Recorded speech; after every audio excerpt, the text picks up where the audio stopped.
Hey everyone, welcome to Beyond the Rhetoric. My name is Chad Hogan. Yeah, it's been some months since I've done a video. I've just been super busy with work and yeah, so I haven't had a whole lot of extra time.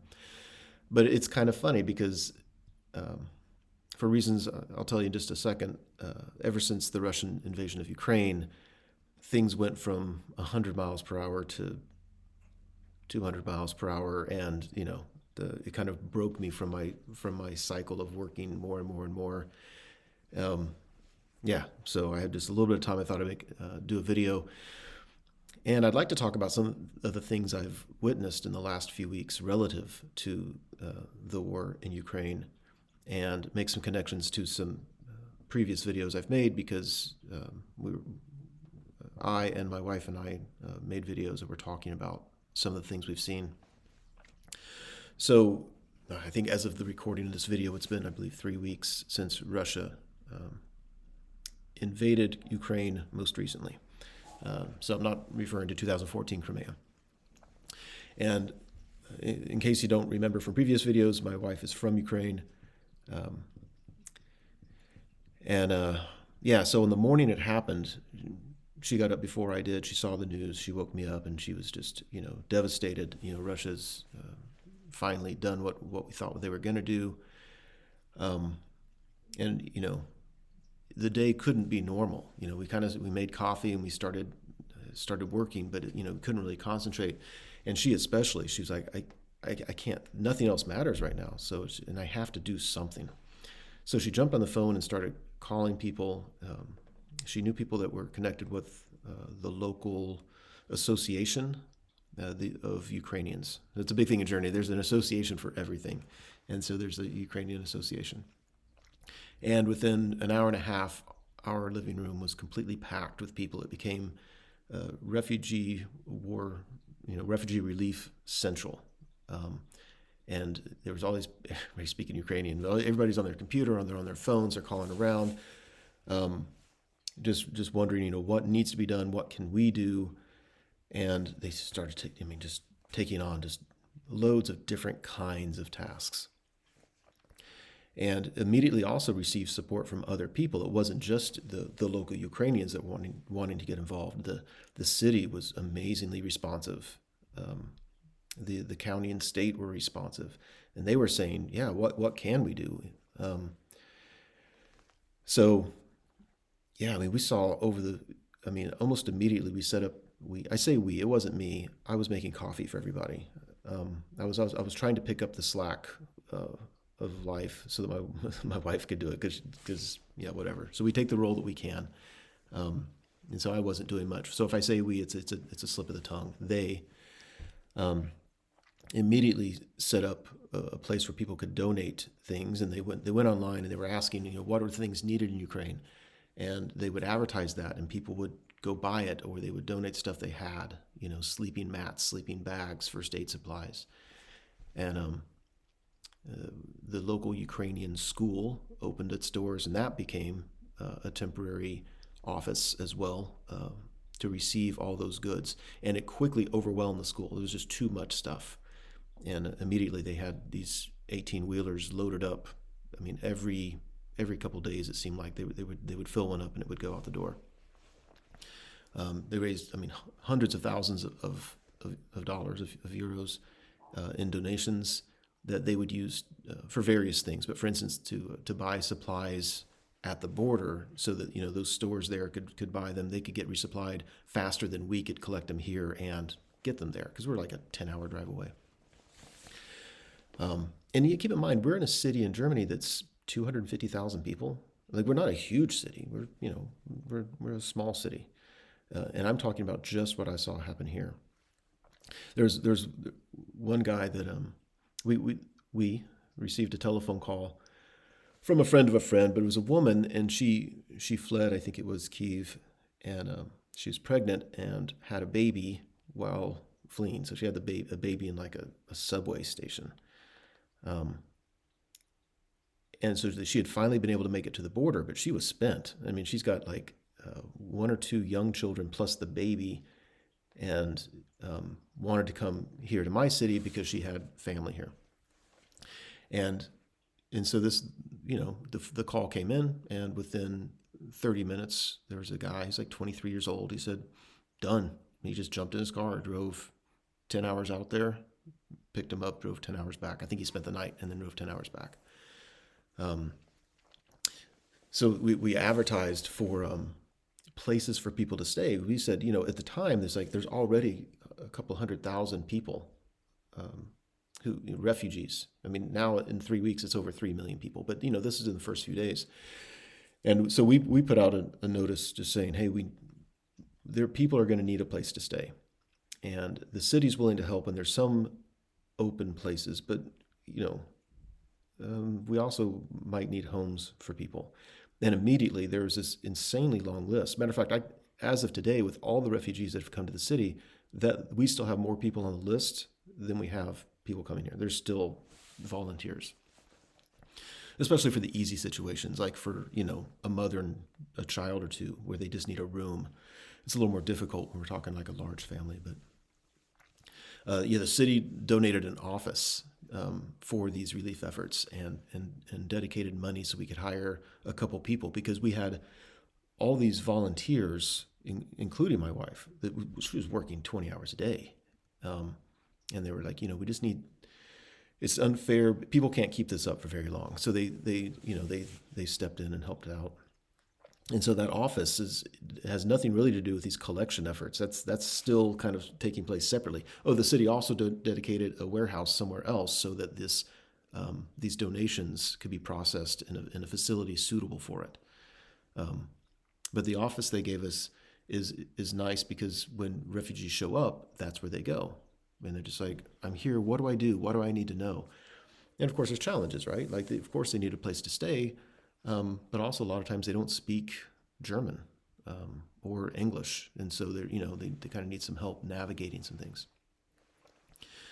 And so it's just been amazing to see, just really, really nice to see, where people just said, "Wow, this is horrible. People are in need. They need help. What can we do?" Most recently, and I'll end the story with this, but. So we've had, my wife has lifelong friends from Ukraine, of course. And so two of those families came out at different times. So they were living with us just for a little bit. And we were actually contacted by a locally famous former politician who said, yeah, I've got a home that could probably fit 2 or 3 small families. You can imagine it's pretty nice, but it's empty. And when I say empty, and in Germany, they don't play around when they move out. So they take whenever people move out in Germany, they take the light fixtures, they take everything. Often they take the kitchen. So when I say this place was empty, I'm like, we walked in, there's no kitchen, there's no counters, there's nothing. So we looked around for people who, like they're renovating their kitchen, so they need to get rid of their old one. And we found one, and we said, yeah, we're buying this. This is why we need it. And so they cut the price, so we were able to buy it fairly cheap. But then we have to uninstall it, move it, and install the kitchen. And I'm willing to dedicate my time to this, but I'm just going to break something. You don't want me in charge of this. And so we put out the word that we just have these different networks now. We have the Ukrainian Association. We have the equivalent of the local Chamber of Commerce. We have this group of people from all over the world, the international group, that we just kind of know each other and hang out sometimes. So we put out the word saying, is anybody handy? And yeah, I find it a little bit ironic that the volunteers we got were 2 guys from Syria, and they showed up and said, yeah, let's do it. We know how to do this kind of stuff. And I find that interesting, and that segues into the next thing I want to talk about is, in the U.S., it wasn't as talked about as it was here in Germany. But, in 2015, when there was the Syrian civil war got really, really ugly, they had what they called the Syrian Refugee Crisis. And Angela Merkel, the chancellor of Germany at the time, she said, we can't turn our backs on this humanitarian need. And a lot of countries in the EU were saying, we don't want to take these refugees. I mean, we'll take a few, but we don't want to overburden the system. We don't want to put ourselves out too much.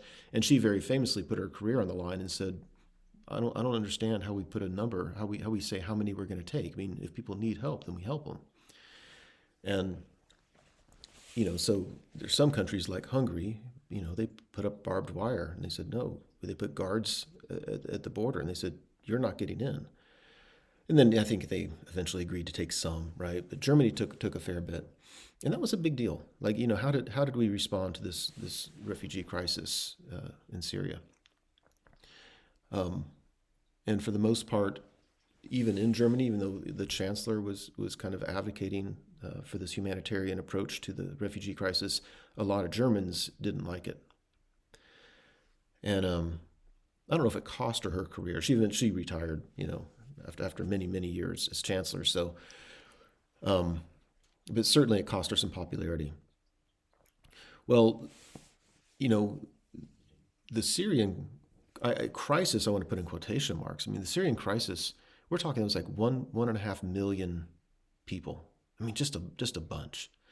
And in previous videos, especially I think the one that my wife did with me, we were talking about, we were saying, a crisis is only called a crisis. I mean, that's just our perception of it. I mean, it's possible to get enough refugees that would overwhelm a system and all that, but we really never saw that. And it didn't have to be a crisis. And if you see those videos and you look at the comments, a lot of people vehemently disagree. They're like, you're just naive. And I mean, but we are, I mean, I don't know, everybody's naive to a certain extent, but we're certainly idealistic. But I would like to point out now that in just 3 weeks' time, Ukraine has produced over 3 million refugees. So over a much shorter period of time, they've over double the amount of refugees that the Syrian crisis was. And nobody's talking about being overwhelmed. No systems are being wrecked. Nothing. I mean, in fairness, yeah, the border cities in Poland and in Romania especially, they're possibly overwhelmed. Their reaction, their response to this has been amazing, what they've been willing to do. But basically the refugees there just need to keep coming west and provide some relief for those cities right on the border. But for the most part, no, it's work. It's inconvenient for some people. If you share your home, it's not awful, but it's not your normal life either. So 1.5 million Syrian refugees that did not in any way constitute a threat to the system, but it was considered a crisis, and people went up in arms about that. And now the Ukrainian crisis has shown that no, it's really a matter of who are you willing to support, who do you want to support, and so now very obviously you'll see on the internet some people are calling that out, and they're like, when we see the European response to Syrians, you can see the inherent racism. They don't want people of color, but they don't mind white people. And I think there's some truth there, but I think that's way oversimplified. And so I want to talk about some of the differences. And in doing so, please don't misinterpret what I'm saying. I'm not saying anything about disparaging the reaction to the Ukrainian crisis.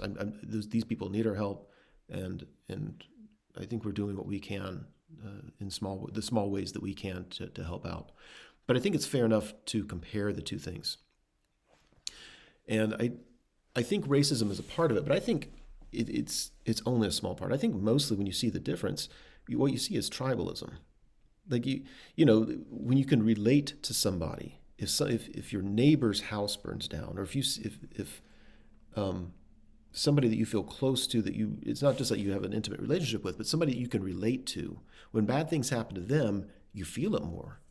And when bad things happen to somebody all the way across the world who lives a completely different lifestyle, you can't really relate, it's often less easy to feel the pain for that person, to feel that kind of empathetic connection.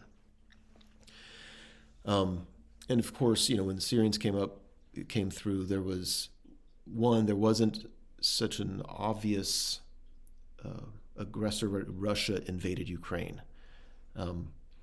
Whereas in the Syrian case, it was more of a civil war. And so I think, and I don't think that justifies a change in how we treat people. I'm just saying, I think people responded a little bit differently because they were like, hey, this is a problem in your country, you guys deal with it.